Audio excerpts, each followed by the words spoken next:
welcome, and welcome back to my channel. My name is Belle, and this is the Belle Perspective, and today we are going to be reviewing Ready to Love Season 7, Episode 8, or 8 or 7.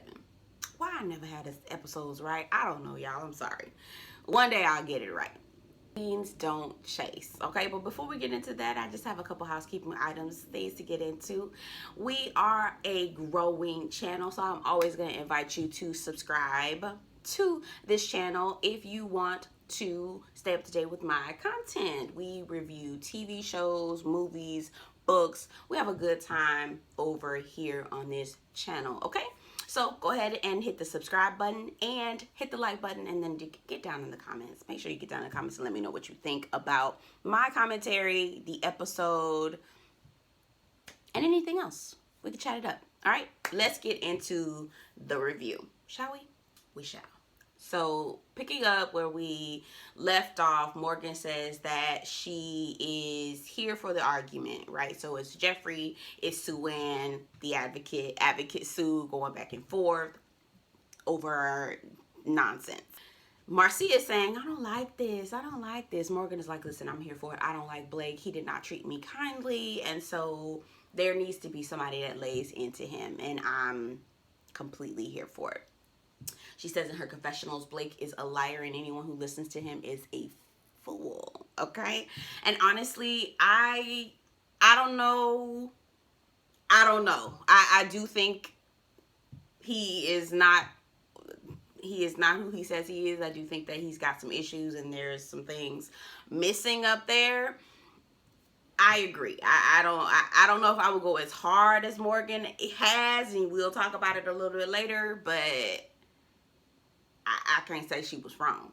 So Tony, Jonique, and I think Mark Anthony, I don't remember who that third person is, and quiet as it's kept, I wasn't going to rewind to watch that part, but anyway, they're talking about the eliminations and how scenes like Jeffrey and Sue-Ann are going to happen even more with different people because the intensity is going to increase. Sorry, y'all. It's the morning time. I'm tired, so I had to get a little coffee. Okay. So Blake is in the corner basically coaching Sue-Ann, saying, you did a really great job. I really appreciate you. You handled everything with poise. And so Andre is getting an opportunity to talk about his return to the show, the process, and you know what it means to him and all this other stuff. Now he's still holding a grudge with Mercedes, okay? So he's talking to Jeffrey, and Jeffrey's basically saying she just felt really embarrassed going back and forth with Sue-Ann. She hopes that Andre doesn't see her in a different light. And I was wondering, is that a normal response? And then when I say normal response, is that a normal response for someone who's genuinely presenting themselves, or someone who's trying to keep this feminine energy image going, and now that her real self has come out, it's like, oh my God, did you see my real self? Because that's not what I want to show you yet. I don't know, and I'm trying not to pass too much judgment because I try not to be judgmental, but baby, I'm being honest with myself. I am a very judgy person when I realize it. When I get down to the heart of who I am quite judgy, okay? So I don't know if that's what Jeffrey was doing. I don't know if like, oh my God, my image has been tainted, or it was really like, dang, I didn't want you to see me like that. I don't know. So Jonique and Tony, they're getting a little cozy. I see them over in the corner laughing and kicking and stuff. Anthony, I feel like Anthony is going home, and we actually see later on in the episode that he is up on the chopping block. We'll talk about that in a little bit. But so Anthony, Marcia, and Morgan are sitting at the table, and they're talking about how basically Anthony doesn't get it. Anthony is not pursuing the women. He's not coming after them. He's not really showing interest. And Sue-Ann is also saying the same thing. Immediately after that conversation, Anthony's name had come up way too many times for me to think that he was safe. Nick and Lyndon are sitting down at the table, they're sitting down on the couch, and they're talking about just kind of chopping it up, laughing. And Jonique is saying to Lyndon, like, I see people have different connections. You know, I wonder what it would be like if someone had a connection with someone but that person didn't reciprocate it. And Lyndon starts laughing and says, you know, I had a connection with Mercedes, and she ain't really. And Jonique was like, oh my God, that happened to you? That happened to you? So they laughing about that. Andre, again, on this, why didn't you check up on me? You should have been my nurse. You should have been calling me. You should have been texting me. And Mercedes was looking real uncomfortable. Did y'all catch that? She looked real uncomfortable to me. She was just kind of like, okay. Yeah, okay. Andre was like, listen, I want to talk to you. Can we, you know, chop it up? So they go sit down on the side, and he was like, why you were, and Andre has an accent. So I'm trying to figure out where he's from. Like, I don't know, is he Haitian or is he Haitian or what, where is he from? Because he has a very strong accent. It was like, what happened? You were my top connection. I really thought we had something going. And Mercedes lays it flat, and I really appreciate her for this. She was like, listen, out of sight, out of mind, baby. You was gone. You decided you were going to leave the show. What else was I supposed to do? And I'm like, I'm here for her. I'm here for that. Baby, Andre did not like that. He was, I don't have to take this. I'm going home. He was like, okay, right. I'm gonna get up. I'm gonna leave. I'll just go. I'm like, well, Andre, instead of cornering her and cornering her with obligations to be committed to you for no reason, right? Instead of doing that, why not I just talk to her? Hey, I don't know, but I'm not really here for Andre. I know some of y'all are. I'm not here for Andre. I don't know if y'all saw Coco and Eddie. I like watching them. I like watching their YouTube channel. They put a picture of Damon Wayans from In Living Color. You remember the hated it? Y'all remember that? He was bald headed with a little ponytail. Oh my God. Every time I put a picture of what the character looks like. Every time I see that photo, they put it against Andre. That literally is how Andre's head looked when he was walking away from Mercedes. I was like, this is too funny. Too funny. Okay. Morgan and Tony are talking. She finally admits to Tony that she doesn't trust him and that she thinks that he is working the room and looking for anybody and not necessarily somebody. And I'm like, Morgan, thank you. These are the conversations that you finally need to have. Now that you're having them, I think that you need to disengage, because we have all been there. We have all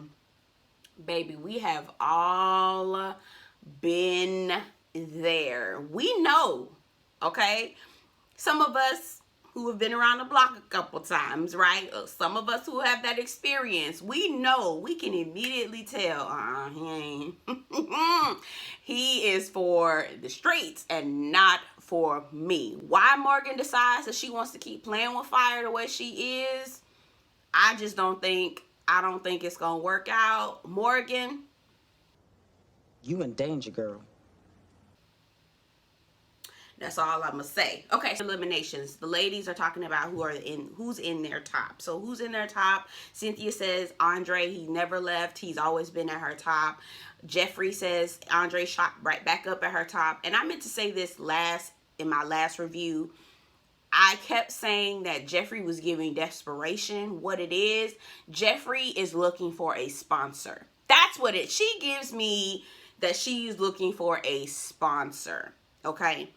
Mercedes says Mark Anthony, which I'm upset because I need to see Mark Anthony and Mercedes more on dates, and I finally got it. Thank God. Except for, I want to see more, because I'm seeing more of Mark Anthony and Jeffrey. Sue-Ann proudly. Here I come to save the day. I mean, chest just out like, yes. Me and Blake. And we sealed it with a kiss. And everybody looking at her like, okay, girl. Okay. Okay. Morgan says Tony is her top. She really likes Lyndon, but Tony is like right up there. Marcia says Tony. And I'm like, aren't you and Marcia friends? Aren't you and Morgan friends? I don't know how that's going to work. Ooh, child. So, guys, top. Andre says Jeffrey she's almost like an angel. I'm like, here you see, there you go. Baby Jeffrey is looking for a sponsor, baby, and she gonna have y'all. And honestly, Andre, when did this show just be all over the place? Okay, who says Marcia? Now Marcia Blue? When? Okay. Mark Anthony is saying Mercedes and Jeffrey, and I feel like Mark Anthony is and I wrote on my notes, he's falling. Right? He's falling into the trap is what I meant to say of Jeffrey. He's falling into the trap. So Anthony says Cynthia and Mercedes, which I think those are the two. I think Cynthia and Andre Cynthia and Anthony, not Andre. I don't know. We don't even know what he do for a living.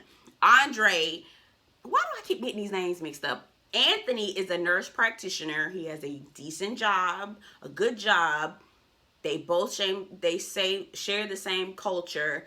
I think Anthony and Cynthia. And from the way that he describes them, I feel like that's the women, he put those two women in the top. Like, why are we even asking him? Who else would he be here for? Don't nobody else want him, which is, I don't understand why he's still here. Why is Suanne still here? Why is Blake still here? Let them go and ride off into the sunset. The least, obviously, Blake, obviously Suanne. I'm talking about men and women. So who gets eliminated. So out of the guys, it is Mark Anthony and Anthony. And I'm like, Mark Anthony, why is Blake not on the chopping block? And I'm not understanding. And so should Suanne. They should go too.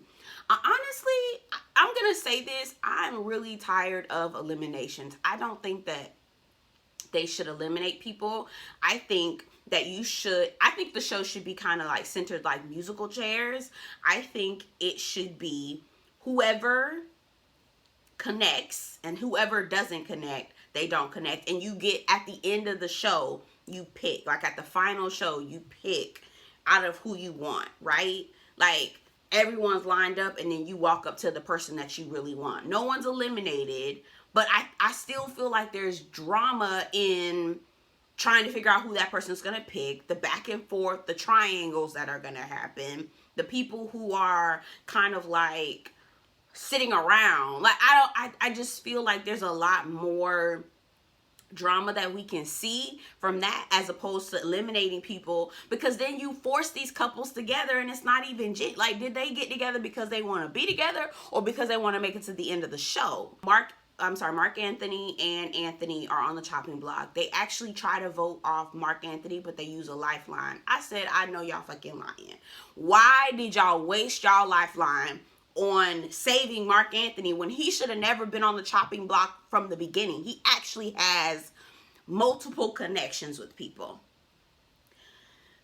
The way that irritated my soul, I had no idea. And I'm so glad. Morgan said exactly how I felt. Why is Blake not on the chopping block? Don't nobody else want him. He need to go. We wasted the elimination. You absolutely, and your lifeline. So then the guys vote Jonique off. And I'm like, I understand why they voted her off. They didn't use a lifeline. But they ended up losing it later on because Tommy said, this was your last chance, first and last chance to use the lifeline. So I guess whoever used it first, whether you decide to use it again, it's done. Anique gets voted off, which makes complete sense because she doesn't really have any connections. But why not Suanne? This is where I'm saying, somebody was in the comments saying to me that they didn't think it was production. Babe, I think this is production. Why is Suanne still on? All the guys think that she's pretentious. What? Okay, so the women wasted their elimination. The women wasted their lifeline. The men didn't use theirs, and they got theirs wasted as well because it was use it or lose it. Anthony and Suanne have a date. When I tell you, this date was so awkward, it was so weird. Suanne is just like, tell me you like me. Tell me you like me. Tell me you like me. And that she walked in with that expectation. And it was just like, girl, if he's not showing you that he really like you like that, then maybe he doesn't. Suanne is a gorgeous woman. She's beautiful. She's smart. She's like, has so much to offer, right?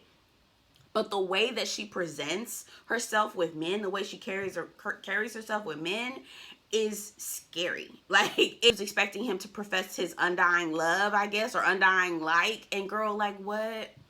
Why don't you just be in the moment and enjoy yourself now, right? It was awkward. They ended up dancing together, but even that dance body language was just, it was not. It was not. It was not it. So Mark Anthony meets with Jeffree. Mark Anthony, yes. Okay, Mark Anthony is a yes for me. Okay? And as far as like face, not anything else, because I don't know his personality. Jeffree. I do not think that Mark Anthony is ready for Jeffree and all of the things that come with Jeffree. Jeffree talks to him about how she's suffering from an illness that is quite, you know, very. Have a good girlfriend who suffers from the disease, and it's a lot going on with Jeffree. And not to say that Jeffree doesn't deserve love. I just feel like I want Jeffree to be a little bit more genuine with her approach, because it doesn't seem like she's really showing her true self. It almost feels like it feels like she is weaving an image to put out there for an ulterior motive. And I'm not saying that wanting to be loved, wanting to be taken care of by your man is wrong. It just doesn't necessarily seem genuine, and it's a lot of responsibility to deal with her package, right? Especially from a man who's never been married, doesn't have any kids. He's just a free spirit. And it almost seems like she wants to take all of her stuff and put it on him, and it just doesn't seem fair. He clearly is a playboy. It's been a couple women who have said that Mark Anthony don't want no kids. He don't want a woman with kids. And Jeffree has never questioned that. And I'm thinking to myself, why are you not questioning that? I don't see it. I would prefer him to be with Mercedes because they're on the same playing field. I don't know. We finally get to see Mercedes and Mark Anthony have a date. They were so cute. The chemistry was infectious. Their kiss, I couldn't stop kissing on each other. The conversation was a little, maybe I didn't hear a whole lot, but it was a little, they was being kind of nasty. I was like, y'all nasty? Ooh, y'all nasty? But it was cute. Like, it was cute, okay? And it wasn't as serious, and it wasn't as, I don't know, but I do want to see them have more of a serious conversations, like real in-depth talking to each other. And I'm surprised because Mercedes said that she hadn't had a whole lot of time to talk to Mark Anthony. I'm like, why? What is going on? Blake and Morgan. Baby, this scene was so tough to watch. Woo! He wants to clarify the encounter that he and Morgan had initially at the mixer at the first episode. Honestly, I felt like both of them were being very, very defensive. I feel like Morgan was defensive. So when Blake was apologizing to her, he said, you know, I'm sorry I made you feel the way that you felt. What were the words that I said that made you feel that way? And I felt like that was an honest way to approach someone with an apology, okay? I honestly felt like that was an honest way. She got defensive and was saying, oh, you didn't offend me. You don't have enough power over me to make me offended. I'm like, oh, girl, are you sure? Are you sure? Because you really. And she was like, well, why are you apologizing if you don't know the things that you said? I'm like, well, that's a fair thing for him to say. Like, I'm giving him that. And he was like, well, I'm just apologizing because you said you felt some kind of way. So I want to know what I said. I'm sorry if I said words that made you feel that way. And she opened up and basically said that you said that I didn't feel happy unless I had children. What he said were things that I can hear other people saying about women who are desperate to have children, or, on their last leg and really want to, lock it down. Those are probably not things I would say to their face or ever out loud, maybe. I don't know, but those are pretty unkind things to say to someone, Blake. And yeah. And so she ends up basically telling him, this man he got it wrong 3 times. He's got 3 baby mamas. I was like, 3 baby mamas? Sue Ann, girl, are you not? Girl, 3 of them. Oh yeah, sis.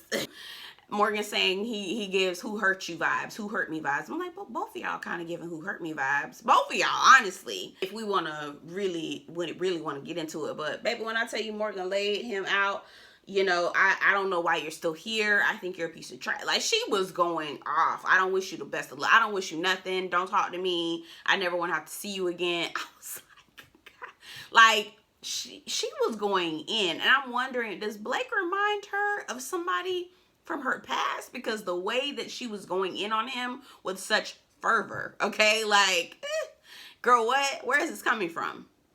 Anyway, so we'll see more in the next episode. We'll see. We will see. Thank you for watching. If you made it all the way to the end of this video, go ahead and subscribe to my growing channel and hit the like button, and please get down in the comments and tell me what you think about the episode.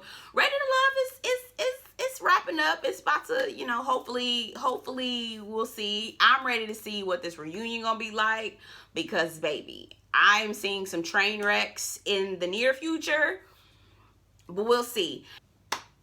I will talk to you guys later. Don't forget to subscribe. Have a great weekend. Happy President's Day. I'll talk to y'all soon.